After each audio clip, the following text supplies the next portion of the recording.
Okay, so now let's move to the most dreaded part of the onboarding process.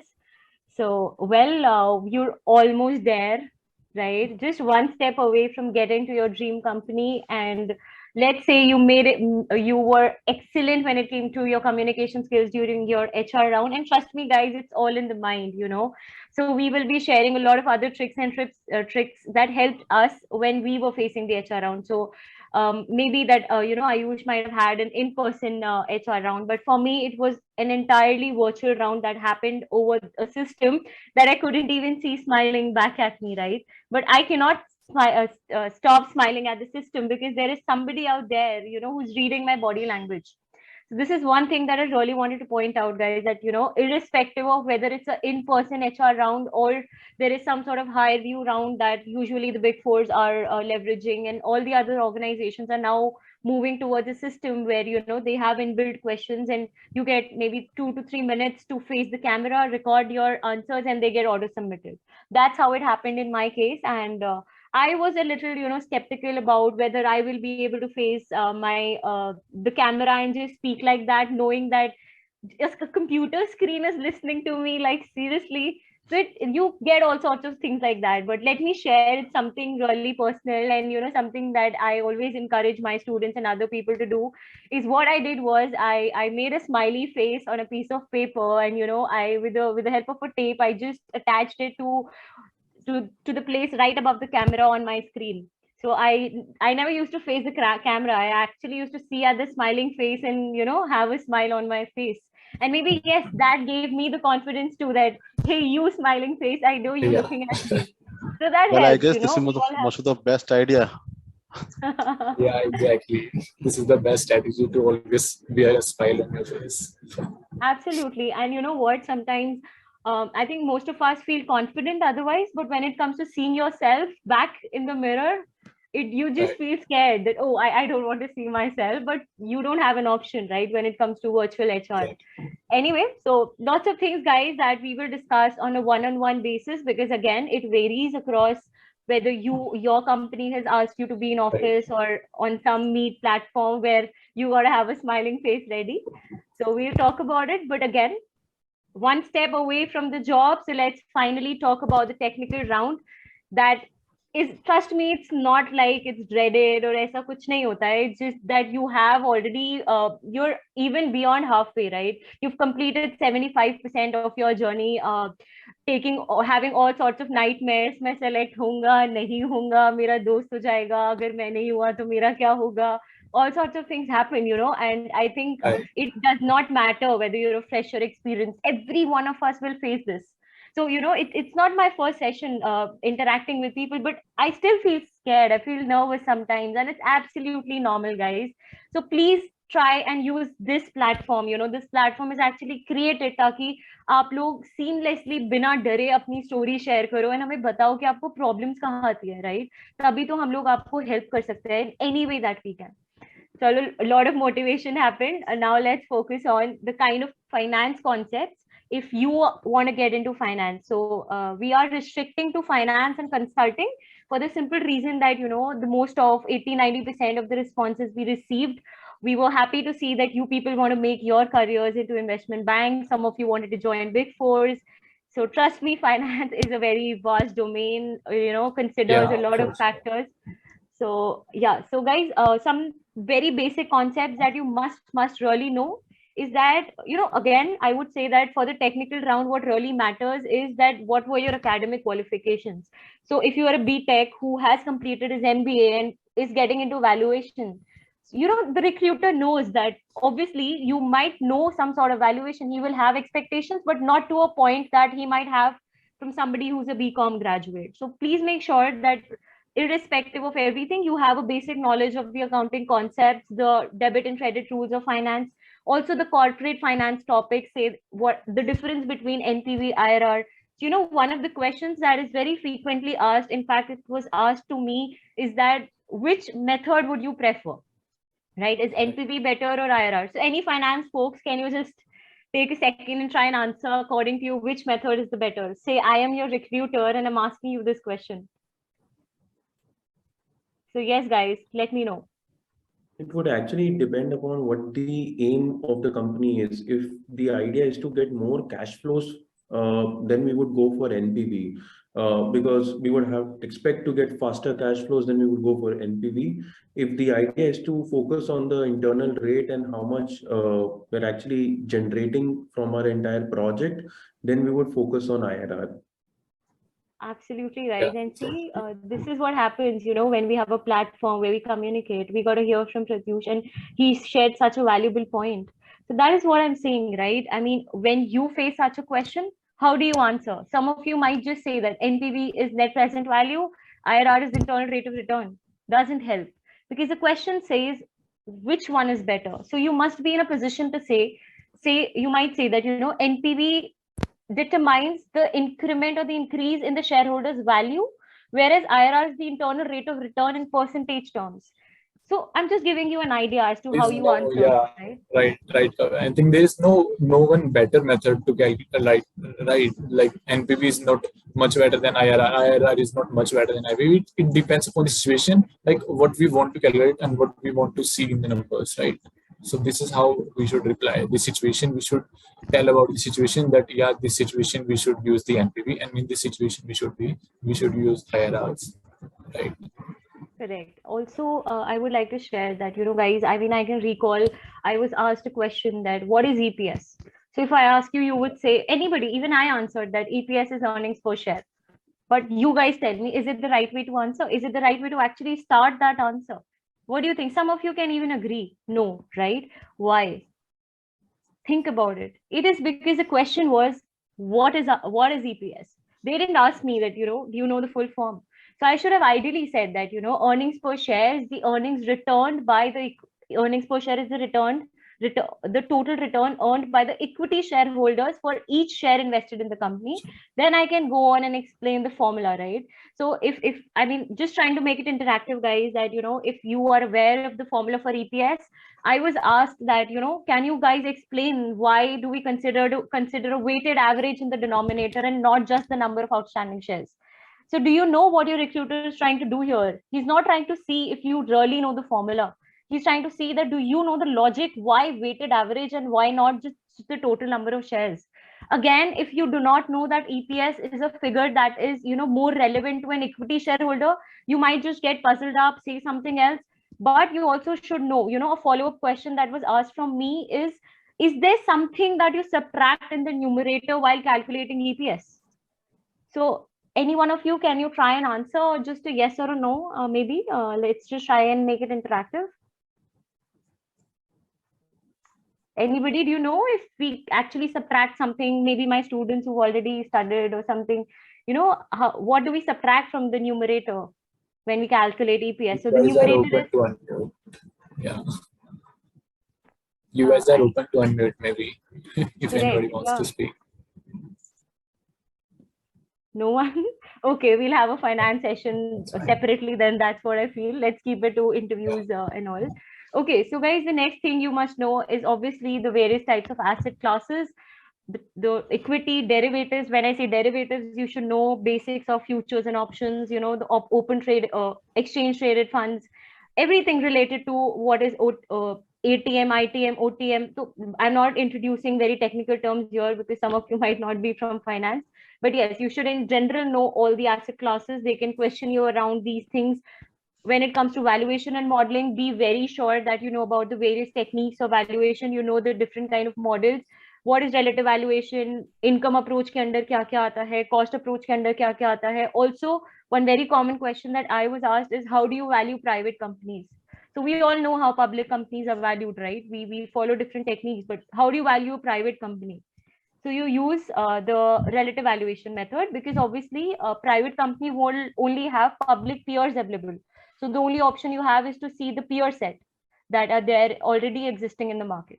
So all those things vary. Now again, Ayush, maybe you can talk about your Yeah, experience. and I think from the perspective of valuations interviews, you may also ask a question like what all are the steps to build a DCF model from the scratch, right? So like I have presented and I had built a DCF model on my own from the scratch in my PGDM first year. So I have mentioned that in my resume, like, yeah, I have built a DCF model for this company, for this company. So they may ask you this question like, how did you prepare? How did you started with that? And what derives you to that company, that industry? Like I have prepared a financial model on Hidalgo. So what drives to that Hidalgo company to me? Why that sector like approached? I have approached that only. Why only aluminum sector? So you should know all the answers related to this. The recruiter in the technical rounds, they can ask anything about the process from where you did start and how did you reach this and what's all your views, what did you analyze with that, right? So I would suggest all the students who are like going for the evaluations or for financial modeling roles, I think they should start building their DCF model or maybe sort of financial modeling in Excel from start analyzing the financial statements of the companies. Just download any of these financial statement, any of the public sector company, and just try to analyze with some key financial ratios, like how they are going from the historical cash flows, how they are going their balance sheets and all, right? And just try to build on some projections on the behalf of their historical data. So this will help you to get some insights on the sector as well, on that company particular as well, right? So this is what you can mention in your interviews, technical interviews. And, I can assure you this will gonna help you a lot, guys. Seriously, I'm telling you, because it helped me also in my interview, so it can help you also, right? And apart from this, maybe you should have a key attention to detail that because if you are going for finance role, you must be a number enthusiast, right? So you must have know some numbers, some major numbers if you are presenting any company or any type of sort of model you had done. So you should know some numbers. A recruiter or technical, they don't know what exact, but you should confidently speak about the numbers that, yeah, this is the revenues the company is generating, right? And also apart from that, you must have good Excel skills. Yeah, but for freshers, maybe the companies doesn't require a lot of, like, you must know all the features, all the functions, but yeah, you should know the at least basic functions, so that they don't have you to train on the basic Excel skills in your job, right?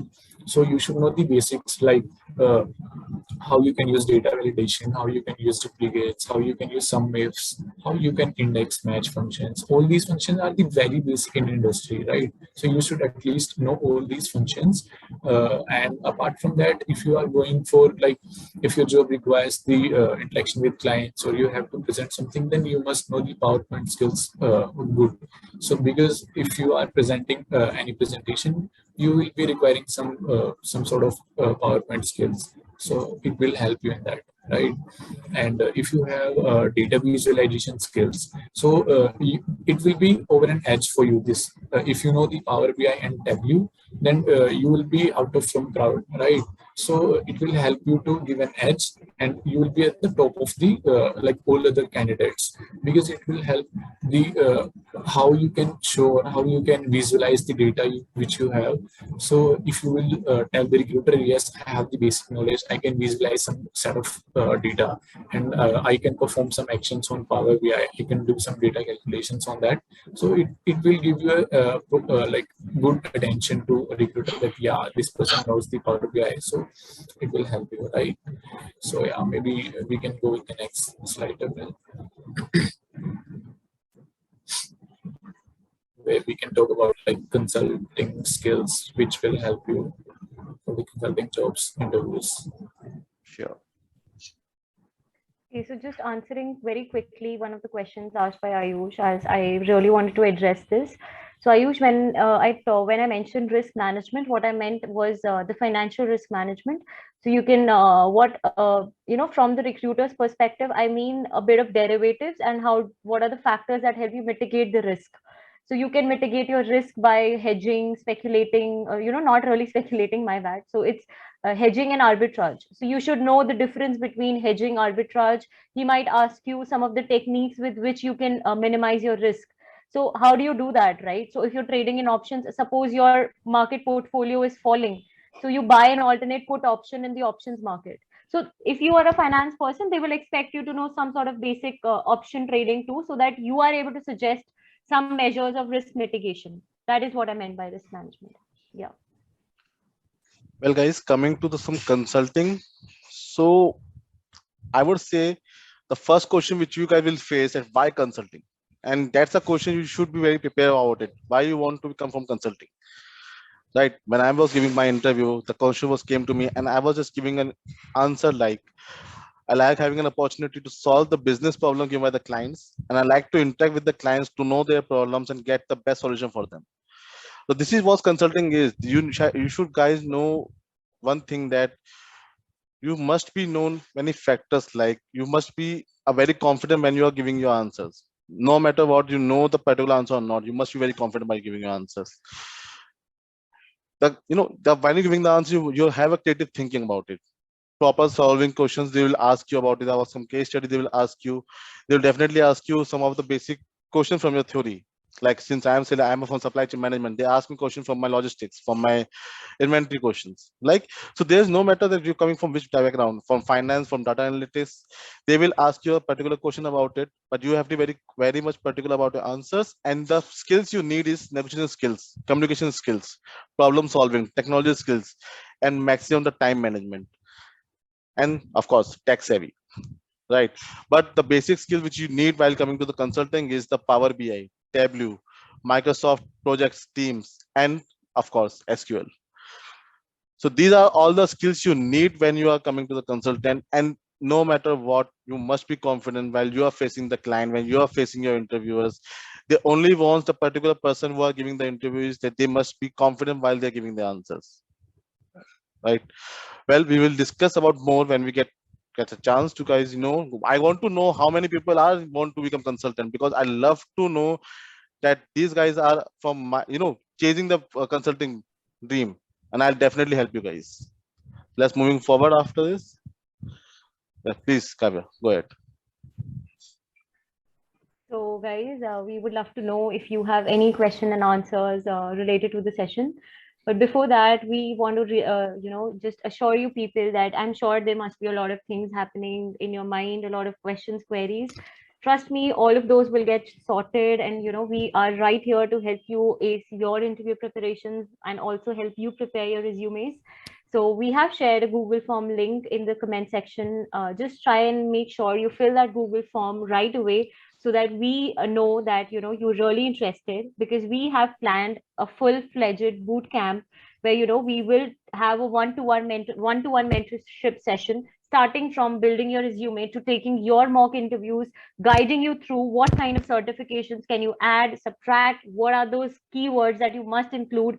And trust me, we will be there for you by the time you get placed, right? So yeah, we are here for that, and it takes immense pleasure that we can help you in these ways. So please make sure you fill the form, because that is actually the eligibility criteria for us to contact you, and also to let you know if there are any future updates available. So a lot is there in the line already. This was just a trailer, as they say, ki picture to we start here, right? So now we open the floor for any question and answer. Correct. And let me say, the car is all the we are in a car and the car is already started. अभी तो रास्ता बहुत लंबा है यारो. Correct. Accelerate करना आप लोगों के हाथ में है. If you will come and tell us this is what you need, we are here to make that happen for you, right? So it's a community for a reason. It's a community so that you don't feel hesitant in coming and telling us, contacting us, connecting with us. Now, how do you connect with us? Maybe we can tell you that in another 5-10 minutes. But before that, we open the floor to any questions, any queries that you must have related to the session. So these are some of the links you can follow to contact us. I'm sure all of you have our Gmail ID, kgflearning@gmail.com, which should be the first point of contact for you to contact us. Most of you might also be connected with me on YouTube, LinkedIn, and WhatsApp and Instagram. You guys are free to connect with any speaker who you think can benefit you. So we would like to conclude this session, by saying that we have a lot to offer you guys. But again, since as they say that it's yours to build. It's up to you how you want to leverage the time that is available for us, for you people to give, and how serious are you for your interview preparation. So we are going to give you a platform to learn and express your thoughts. Learning will keep happening. Learning is going to be in an uptrend. We are going to create a platform where we foster knowledge through our courses, boot camps, and webinars. If you are somebody who loves to teach or know somebody who loves to teach, join us and be a mentor, help people, empower them, bring that change, right? If you still have any queries, questions, I'm sure all of you filled the Google form, because only filling the Google form, we will be able to, send you across the free PDFs, a few things that we thought would help you at this stage. Again, feel free to contact each one of us, Ayush, Aviral, me, on the email ID mentioned, and we shall revert back to you very quickly. So again, guys, let us just take these 2 minutes to thank ourselves, congratulate ourselves for being so serious about our careers, for already taking that first step. And trust me, you are at the right place. You are with the right mentors. Ayush, Aviral, all of us are experienced. We know, and we have been rejected too at times. We know how you people feel, right? So we know, and the reason why I wanted to have this platform is because I understand the struggles we go through. So it's like, हमारे पास बहुत कुछ होता है बात करने के लिए, but कोई जगह नहीं होती जहाँ पे हम आके बोल सके. Yeah, sometimes we don't have that one person we can talk to and just let it all out. So that is what I want to create. That is a vision I see for all of us. Let's just get together, let's communicate, talk. जिसको जो भी query है अपने communication में, अपने networking में लाओ, लोगों को interact करो, बात करो. Let's get it sorted. Let's not have this mental stress right here, because trust me, life is too short to be happy, right? And happiness is contagious. Make sure you spread it wide. So with that, I really like to extend a heartfelt thanks to Ayush and Aviral for finding their valuable time to be